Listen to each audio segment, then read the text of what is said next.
issues with the transmission with the pressure being low. So this morning, checked the hydraulic oil, and after messing with the hydraulic oil, I'm pretty sure I got it fixed. Pretty sure it was just a little bit tad low on the oil, and that's why it was throwing me fits. But we're up and running, so that's good. Once I get the blue semi full, I imagine I will end up switching voices with Dad, because this morning Dad was over at the farm helping Kaiser fill his tender truck up with the cereal rye out of that gravity wagon that we have that was chuck full of rye.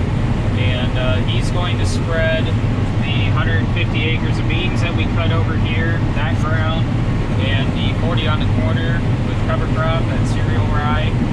And I'm going to run with the vertical till today and work that all in, that 200 acres total, and get hooked back up to the grain cart and haul back over here. And hopefully we will get into this middle field. I know we should be able to get across this 85 acres along 1500 today, but I know Dad's going to be running by himself. He hasn't really run the combine much in this low ground yet, and it's running really good for June planted corn. This is planted on June 3rd, and it's running 23–24%, some places 25%, so the dryer will be slowed down quite a bit today. And but hopefully he should be able to get across all this, and hopefully we can get this middle field broke open. But we'll definitely need the grain cart when we get into this middle field, because he can't quite make a round in this field already, and I know with those half-mile routes you're definitely not going to make a round in that field.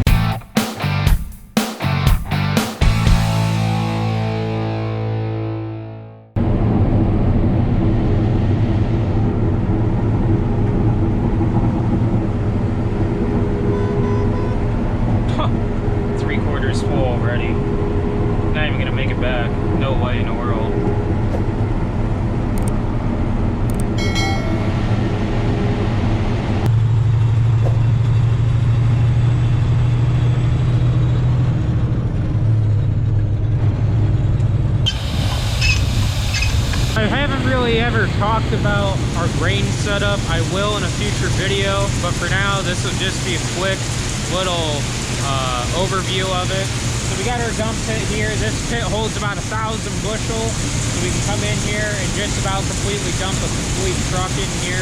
It goes straight up here to this leg, goes all the way up. These two are our holding bins. This one's our older holding bin, and this one's our newer holding bin. This one holds about 3,700, and this one holds about 3,200. That's our screening bin. I'll talk about that in a future video. So from there, you can see there's an auger there and an auger, if you can kind of see that one, leading to the dryer. There's a sensor up underneath that holding bin. When that bin runs empty, it'll automatically switch over to that north bin. Whenever the dryer calls for corn, it'll automatically start that auger and auger over to the dryer then. And then from there, you can see that we got another leg there. We'll shoot it straight on up and over to whichever bin we want to go to. Right now we're running it into the 42,000 bin over there. The south bin holds about 20-ish thousand bushel.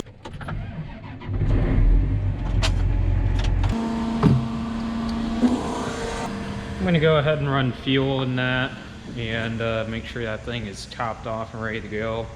I changed the oil in it yesterday because it was just shy of 250 hour service hours. It was like 7 hours away from it, and I figure do it now than wait till later when we actually really need the tractor. Since yesterday it was pretty much a rain day, did some work on the combine. A bearing went out on the combine. Actually it ended up being 3, because the one that we went out, we ended up deciding to replace the second one that's right next to it, and the one that is on the main jack shaft we ended up replacing also. So we ended up having to take the main sieve, or the top sieve, out, and so that wasn't fun yesterday. Riser is over on the 40 on the corner right now, spreading that rye with the air boom. So I'll head over there first, and then I'll work my way over to the river farm, because that's where he's going to move next. That's all we're going to do right now, because really that's all we have available for him at this time to do. Pretty much we're going to have about 1,000-ish acres under cover crop this year, so that's going to be awesome. We do have the office pretty much done, I guess you could say. There is just a few decorating things that we're going to do in there yet, but you can pretty well say it's done. Eventually I will do an office tour. That will probably be after harvest, just because things are way too busy to stop and do an office tour, but it will be in a future video. Rye's looking good. This is that 27-acre triangle field I've been telling you guys about. This is a field that we're going to save and harvest for cover crop seed. I'm guessing he's already moved over to the river. Yeah, it looks like he's already spread this. You can kind of see the tracks out there from him, so that's good. Well, it took me a couple rounds here to get it adjusted to where I want it, because all I'm wanting to do is scratch this surface, stir that rye into the top layer here, that soil profile, and really stir up that residue and break up that residue. I'm not trying to disc. That's what everybody mistakes a vertical till as a disc. They treat it as a disc and try and use it like that, which it's not. And if you're trying to use it like that, well, you're using the wrong tool then. You need to be using a disc and not a vertical till. How many people believe by socking this thing in the ground real deep and treating it like a disc, you're going to get a result like you would expect from using a disc? Well, that's not what this machine is designed for. This is designed just to scratch the surface and break up that residue better and just stir that soil profile up in that top soil band. We're not trying to disc. All we are trying to do is break up that residue more and stir that rye seed into that top soil band so it will germinate. For those that are curious what vertical till we are running a Great Plains Turbo Max 3000, and that is a 30-foot vertical till.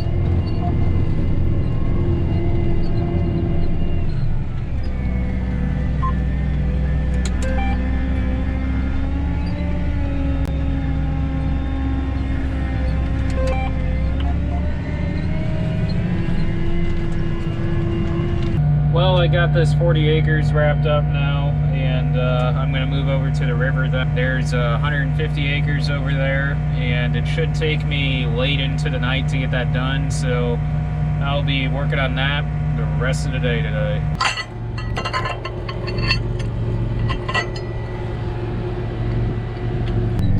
Wow, looks like the neighbor got himself a quad track. Changed color and got the right one this time. Wow. I'm not entirely sure what size quad track that even is that he bought. I know it's brand new, but holy cow, that's pretty cool. Right behind us, right in our backwoods, so that's pretty cool to see a quad track over there. Wow, that thing looks cool. Quite to the hill yet, but he's getting closer. I'd say there's about 40 acres left there. I don't see the semi there, he must be back at the farm. Let's go ahead and do this long field first, get that knocked out and out of the way.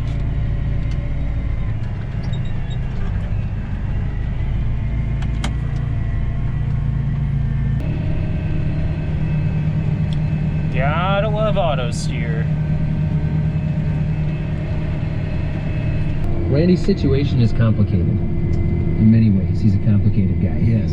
But people are wondering who the master pipe layer is. He's a very mysterious guy, and people want to know how does the farm work? How do you explain? Try to explain your farm, because it took me about a year and a half to really figure out how this all works. Yeah. I got that field that we call the south of the lane, 25 acres, done. I got this all done around the woods here in what we call the north field. That's Highway 30 actually right there, and Highway 39's just beyond that, if you can see that, that giant sand pile over there.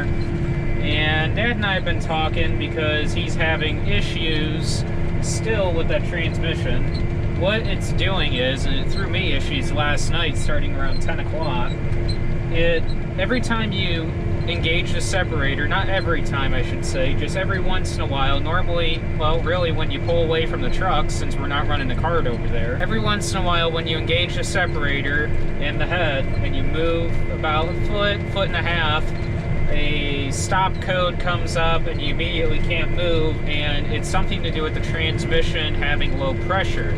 Well, we checked the hydraulic oil, at least that's what I did this morning, and it did need a little bit of oil, so we added the oil and we thought that would solve the issue.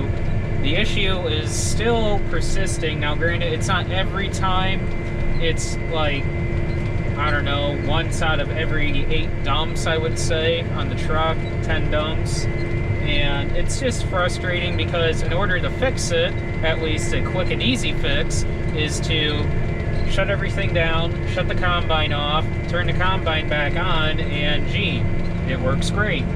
So we've got our AMS guy on it, we've got the head mechanic down at Knox looking into it. I also did some research last night when I got home at around 11:30, 12 o'clock, and in between dumping that truck, I found that it could be, you know, the oil level, which I checked this morning and we thought that would fix it, or the pressure sensor is bad on the transmission, which Dad and I are believing now it's the pressure sensor on the transmission. That has a ProDrive transmission, and this is a model year 2012 S690. So what I'm believing is that it's the pressure sensor, and when Dad fills that truck, he's going to go back to the farm. Before he comes back over here, he's going to look on Deere Parts and see if anybody would happen to have that pressure sensor, and if they do, grab it and see what it does if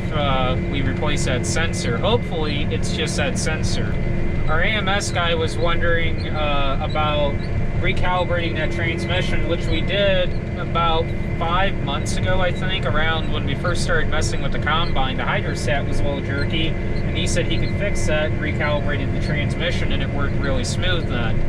And he didn't know if we recently had anybody recalibrate it, and I said, no, we haven't touched that transmission at all since you fixed the hydrostat on it for us, it being too kind of jerky. So I'm wondering if he's going to possibly have us recalibrate the transmission, and if also replace that sensor. Guys out there that enjoy analytics, there's my travel speed right now, 7.8 miles per hour. My acres per hour, 27.2. My gallons per hour that I'm using, 10.3, 10.4. Gallons per acre is 0.3. My total area worked so far over here at the river farm, 40.6. Engine RPM currently 1710. My 3-point position is 150 all the way raised up, and my wheel slip is 2%. So just a little analytic feedback for you guys that enjoy seeing this kind of stuff. So for the on-farm communication, we run Midland Radios. They work great for us. We absolutely love them. Pretty much everything has MXT 115s in it, just about. What I'm running though, I swapped out the 115 and I'm trying out a MXT 400.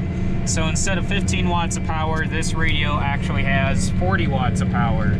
So this should help boost the range a little bit. We get about 20 miles out of our 115, so I'm thinking we're probably going to get about 25 out of this, if not maybe a little bit more.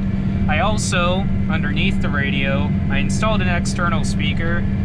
This helps clean up the audio a little bit, and also makes it a little bit easier to hear, because the speaker on the 115 was actually facing, I believe, down, and it was kind of a little bit hard to hear, but on these, I believe the speaker's on the back side of it, so it's even harder to hear. So having the speaker on here is really helpful.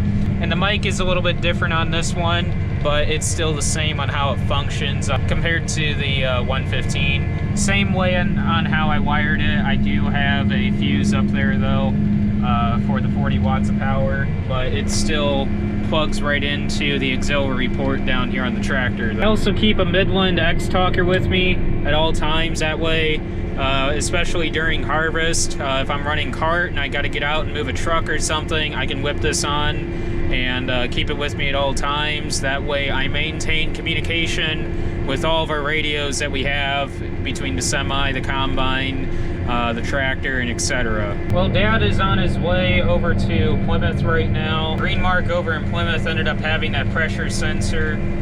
We're gonna see what that does. I'm hoping that's what it is. I imagine that's what it is, so fingers crossed that sensor fixes the problem.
This is unexpected.